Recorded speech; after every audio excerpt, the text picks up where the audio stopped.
They're dangerous. There are real Muslim extremists in our country's a bunch of wimps, and they had to be gotten in line to understand the threat. Oh, is that why you always overthrow countries and put the radical Muslims in power? Because you don't want secular first world nations that could compete with your power? Whatever. The world's a tough place. You got to be tough to beat the evil. Yeah, you got to become the evil to fight the evil.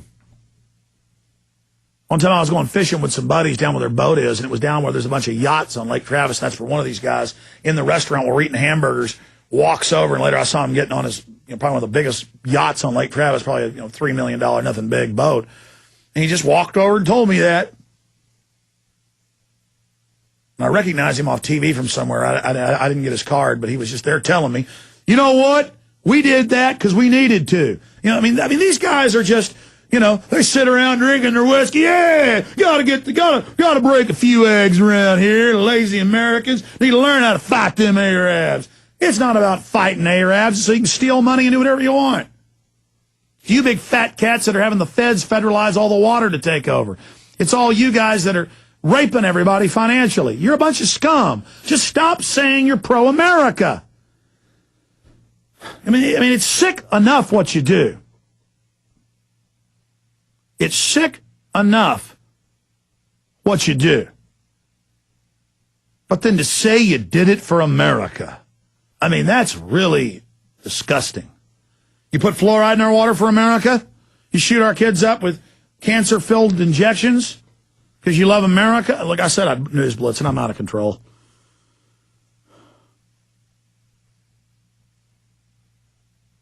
All right, here it goes. I'm just going to cover news. A lot of this already hit, but just the stacks are all here. This is the stuff you never hear, and so I'm just going to read through it. Some of it I've covered, most of it I hadn't.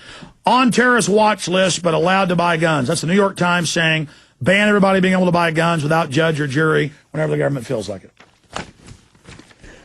DOD training manual describes protest as low-level terrorism. Steve Watson, Infowars.net, links to AP, ACLU. It says anybody protesting, it's illegal, it's terrorism.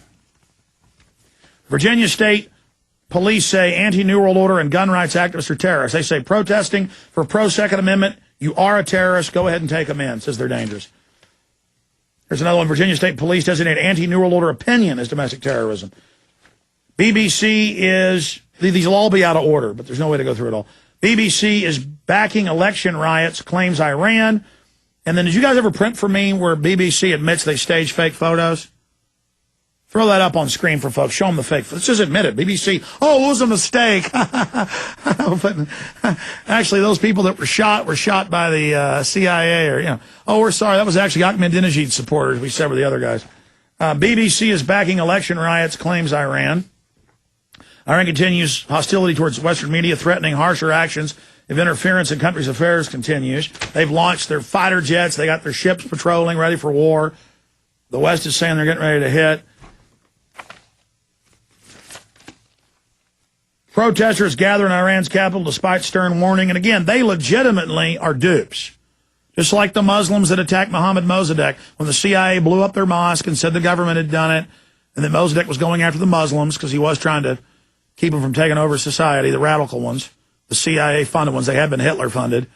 And so they used the Muslims to overthrow them that time, and now they're going to use the young punk rock youth to overthrow the mullahs. It's unbelievable. Protesters gather in Iran's capital despite stern warning. Now, you're not hearing a lot about this because every day this is happening. London Telegraph, tens of thousands of Chinese fight the police in Shishho. I'm pronouncing that right. And it says after the police running the drugs in the town have been murdering a bunch of people that expose government drug dealing and how government party members own all the hotels and businesses and everybody's sick of them ruling. It says tens of thousands took to the streets attacking police. Police just total hysteria.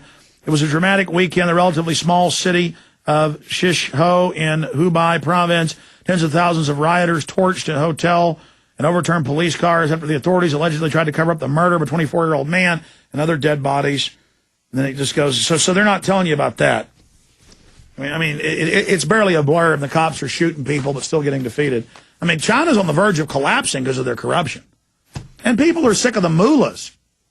Clearly in Iran, they end up owning the state-run things and making money, and they're all getting filthy rich, and their kids are decadent, and the mullahs' kids beat people up and stuff, and, you know, just classic stuff. You know, I mean, in the U.S., you talk bad about Bush's daughters, you get mailed anthrax, so, you know, it's the same thing everywhere. It's like messing with, you know, Hitler's cousin or something. You're going to end up in big trouble. That's how this works. I mean, you know, it's like all these boss hog cops whose kids can do whatever they want in small towns. And then, you know, they can go up, beat you up if they want, and then you end up finally fighting back the boss hog's kid, and then boss hog has you killed. That's how it works in Texas, in Arkansas, and everywhere else, in Louisiana, Mississippi. So it's the same everywhere. It's just tyranny. It's just government. Just thieves in government. Kentucky hate crime report mentions Constitution Party. And again, we have Missouri TV, Kentucky TV. Let's go ahead and play that clip right now, just a few minutes of it, off Missouri TV. And notice how they make us apologize, Constitution Party people. And I supported the Constitution Party after Ron Paul dropped out because he was losing, after he lost the nomination. Chuck Baldwin, audit the Federal Reserve, get us out of the UN, no taxation without representation, property rights, you know, founding father type stuff. And they say in there you're a terrorist, and they got the ADL on tape saying, yeah, these are dangerous people. And then the Constitution Party like going, we're not bad. We're, you know, why aren't we blaming a government that starts demonizing groups and starts saying we're going to ban your guns without an arrest or a warrant, or without telling you why you can't own guns? Or if you've got bad credit, you'll be on a no-fly, no-buy list. And I mean, you know, this is total tyranny. Why isn't it about how the ADL's been caught breaking into the apartments of anti-apartheid protesters? They work with the South Africans and race-specific bioweapons and spying on the American people illegally and being a Mossad front. Or why don't they talk about, you know, stuff like that? No, it's all about persecuting the American people and demonizing us saying no to the Federal Reserve takeover.